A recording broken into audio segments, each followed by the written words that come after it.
Et pour parler de cet aspect économique, nous sommes avec Olivier Delamarche, économiste. Bonsoir Olivier Delamarche, merci d'être avec nous en direct sur RT France. Les bourses qui ont une fois de plus plongé aujourd'hui. Est-ce que l'économiste que vous êtes est inquiet ? Ah bah oui, je suis inquiet parce que sinon je serais complètement fou si je l'étais pas. On est dans une situation qu'on n'a jamais connue, avec des pays qui sont à l'arrêt totalement. Même en temps de guerre, on n'est pas à ce point-là. Donc oui, il y a de quoi être inquiet. Et quand je vois quelqu'un qui nous dit on n'a pas encore bien abaissé nos prévisions et on ne sait pas encore très bien si on va être en récession en 2020, je peux lui annoncer on sera en récession en 2020. Et une récession. Une récession normale, ça vaut 30-40% sur un marché financier, sur un indice action. Et là, comme c'est une récession extraordinaire qu'on va avoir, une récession mondiale, tous les pays vont l'être en même temps.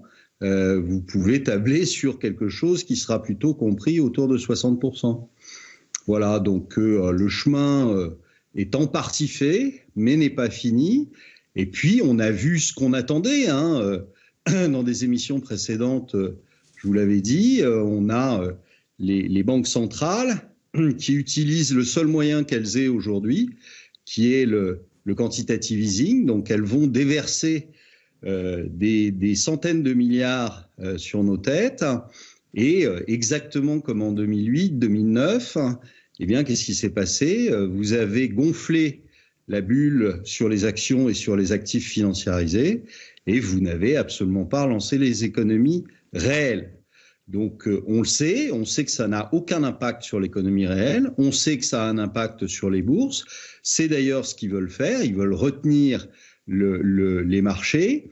Pour l'instant, on ne peut pas dire que ça a été très efficace, parce que je pense que le marché en veut encore plus.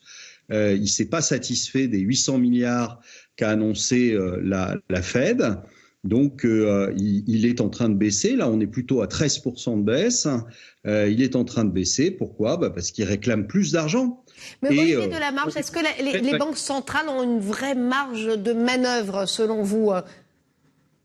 Ils n'ont pas de marge de manœuvre puisque les taux d'intérêt sont déjà à zéro. Donc ça, c'était un levier qu'ils avaient avant et qu'ils n'ont plus aujourd'hui. Et la seule marge de manœuvre qu'ils aient, c'est l'impression monétaire sans limite. Donc ils vont l'utiliser. On l'a vu, ils ont commencé. Il y a eu des annonces. Mais c'est juste une histoire de quantité. Et maintenant, qu'est-ce qui va se passer ? Ils ne peuvent plus reculer. C'est-à-dire que si la Fed, si la BCE, si la BOJ arrêtent de leurs achats sur les marchés, eh bien, les marchés continueront à se casser la figure.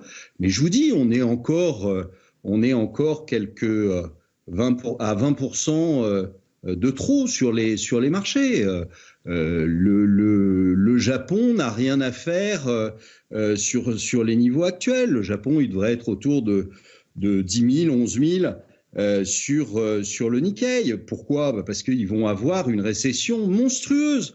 Je vous rappelle que le dernier trimestre japonais était à moins 6,3% en annualisé, alors que le coronavirus n'était pas là au dernier trimestre. Il n'est venu qu'en 2020.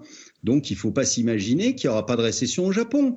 Olivier Delamarche, quand on sait que la France a mis 12 ans, je parle sous votre contrôle, pour se remettre de la dernière récession, quels sont vos pronostics pour celle-ci qui semble peut-être encore plus importante ? Elle est beaucoup plus importante et puis c'est surtout qu'on ne s'en est pas remis de la récession. C'est-à-dire que c'est bien là le problème, c'est que normalement, dans un cycle normal, vous refaites du gras. Vous avez des rémunérations qui augmentent, vous avez un chômage qui diminue franchement, on est au plein emploi dans les anciens cycles. C'est comme ça que ça se passait. Donc vous partiez finalement de très haut avec des croissances fortes, etc. Et puis vous aviez une récession. Mais là, vous n'avez pas fait de gras. Les gens n'ont pas fait de gras. C'est bien pour ça d'ailleurs qu'il y a des gilets jaunes dans la rue depuis 1 an et demi. Donc il n'y a pas de gras. On n'a pas fait baisser le chômage. Donc on va partir déjà d'un état qui est très mauvais. Donc il ne faudra pas penser que vous allez, comme j'entends certains dire, que vous allez avoir une reprise en V, c'est-à-dire une reprise avec une pente ascendante quasi aussi forte que la pente descendante pour aller en récession. C'est idiot.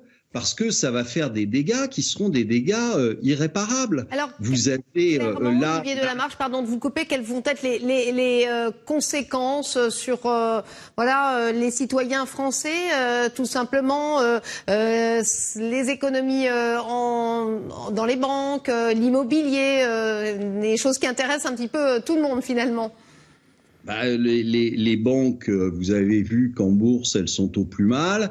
Et quand les banques sont au plus mal en bourse, c'est qu'a priori, il se passe quelque chose de pas très sympa dans leur bilan. Donc oui, on est en risque majeur sur les banques, même si la Banque centrale imprimera tout ce qu'il faut pour essayer de les tenir à bout de bras. Mais on est en risque majeur. Vous avez beaucoup de gens qui sortent leur argent des banques. On sait que ça va pas. Enfin, faut arrêter de se faire des illusions en permanence. On n'a jamais réglé le problème qu'il y a eu en 2008. On a mis la poussière sous le tapis. La poussière est en train de ressortir et ça va être affreux.